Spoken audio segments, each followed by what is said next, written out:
morning. Good morning. The reading this morning is from John chapter 1, verses 1 to 16. In the beginning was the Word, and the Word was with God, and the Word was God. He was in the beginning with God. All things came into being through him, and without him not one thing came into being. What has come into being in him was life, and the life was the light of all people. The light shines in the darkness, and the darkness did not overtake it. There was a man sent from God, whose name was John. He came as a witness to testify to the light, so that all might believe through him. He himself was not the light, but he came to testify to the light. The true light, which enlightens everyone, was coming into the world. He was in the world, and the world came into being through him. Yet the world did not know him.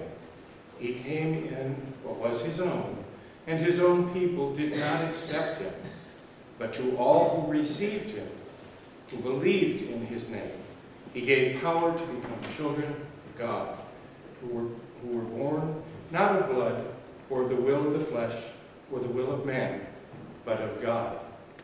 And the Word became flesh and lived among us. And we have seen his glory, the glory as of a Father's only Son, full of grace and truth. John testified to him and cried out, "This was he of whom I said, 'He who comes after me ranks ahead of me, because he was before me.'" From his fullness we have all received grace upon grace.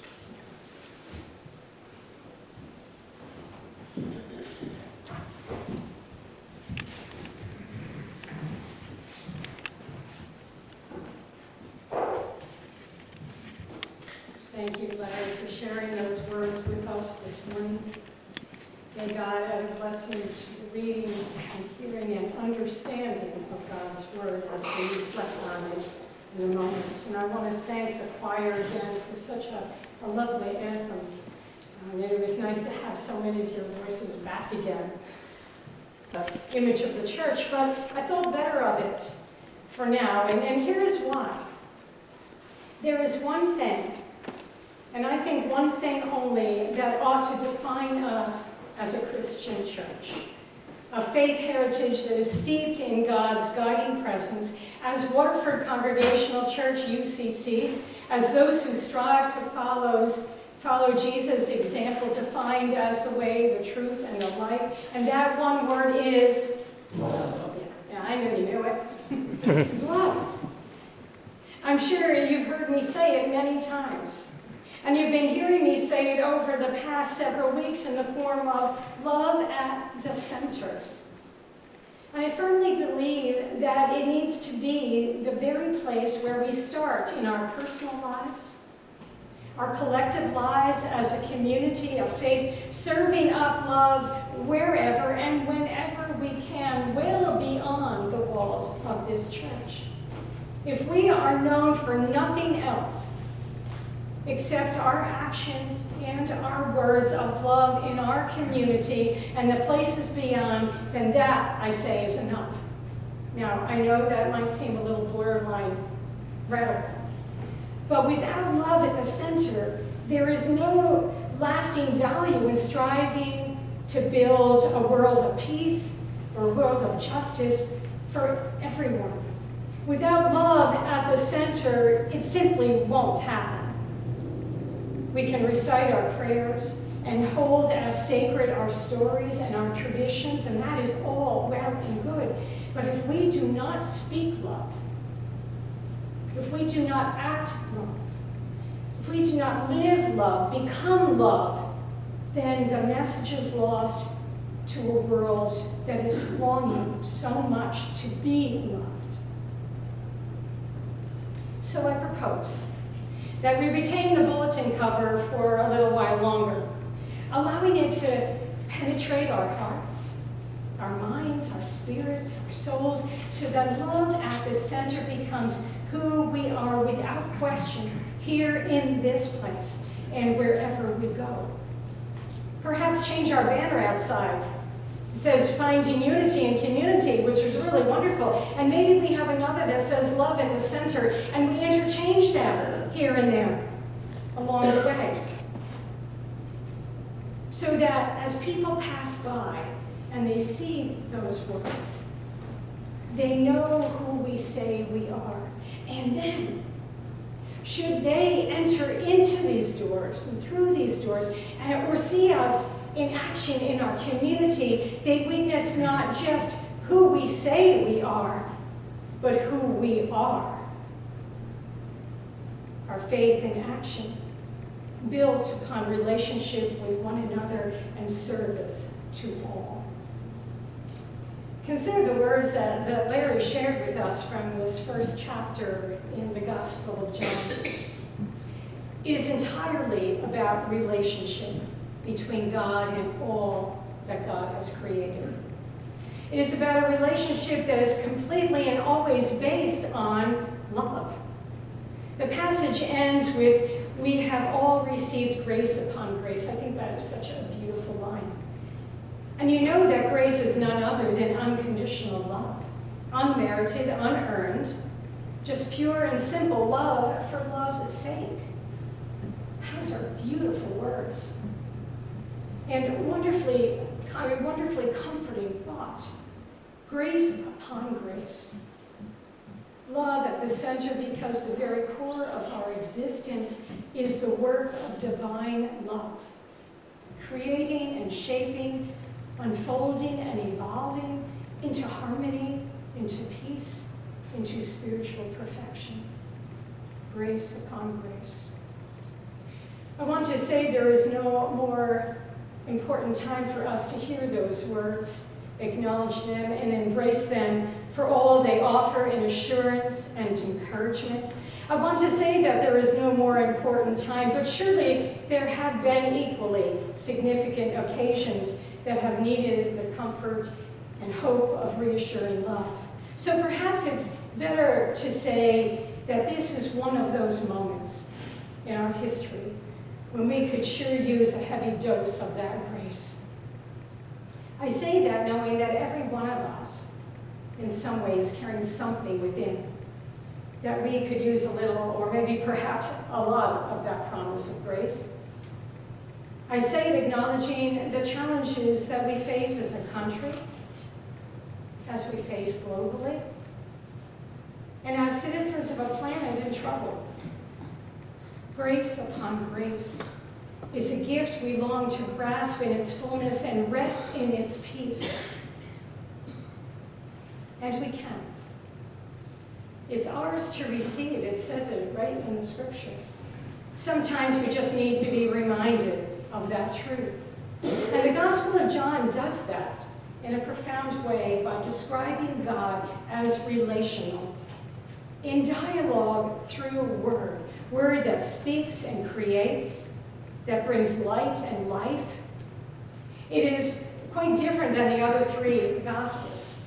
And in particular, the Matthew and Luke, who talk about Jesus' birth, John takes a different approach, particularly in that there is no birth story, but rather the author takes an approach that connects the purpose of Jesus to the very beginning of creation, to the very beginning of relationship, God's relationship with all creation. In the beginning was the Word, and the Word was God, and the Word was with God. God was in the beginning. He was in the beginning with God, and all things came into being through him. And without him, not one thing came into being. What came into being in him was life and light. And that light disables the darkness of the world, a light that is life-giving word. So while the Gospels of Matthew and Luke share the story of Jesus that we just retold during our Christmas celebrations, born in an animal stall in a Bethlehem because there was no room in the inn, the Gospel of John relays this story of love from a spiritual place of God's relationship with us. Love, grace is not merely to be seen as this child born in Jesus, but is Emmanuel, God with us from the very beginning and dwelling within us.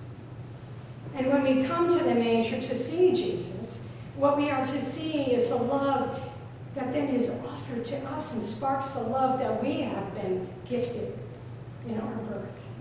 The Word that is in all things, born in human hearts, brings light and life and the fullness of love to the world. It is a story of spiritual connection, of God's presence woven into the fabric of our very beings and empowered by the relationship of words spoken and still speaking. God's endless conversation with all creation in complete harmony and love. On this Sunday, just before Epiphany, which is tomorrow, we think about light. Light in the star that the sages, the wise men, we sing about, the Magi's and their gifts, the three kings, the travelers, however we wish to define them. They followed this star, lured by its brilliance in the night sky. And it doesn't matter whether astronomers have come close to figuring out what that phenomenon may have been or not. What matters in this story is that it was seen as a significant phenomenon that foretold of something extraordinary taking place in the world. It was a sign of something new, a sign of promise. So empowered by hope and surely some curiosity, they set out to discover what they might find. It was a long journey, and by determination and desire drew them onward until their discovery led them to this child, Jesus. And in him they saw the promise of God's presence and hand at work in the world. And we know this, that epiphany, God coming to them in that place, loved wrapped in this child, that encounter was so profound that it changed them. And that change of heart and mind and soul was symbolized in their choosing to return to their homes by a different route in order to avoid Herod, as the story tells us, the darkness of Herod, the darkness of the world. The light shines in the darkness, but the darkness does not overcome it. The beauty of this story, and though we did not read it in our scripture reading this morning, the majority of us know the story of the wise men.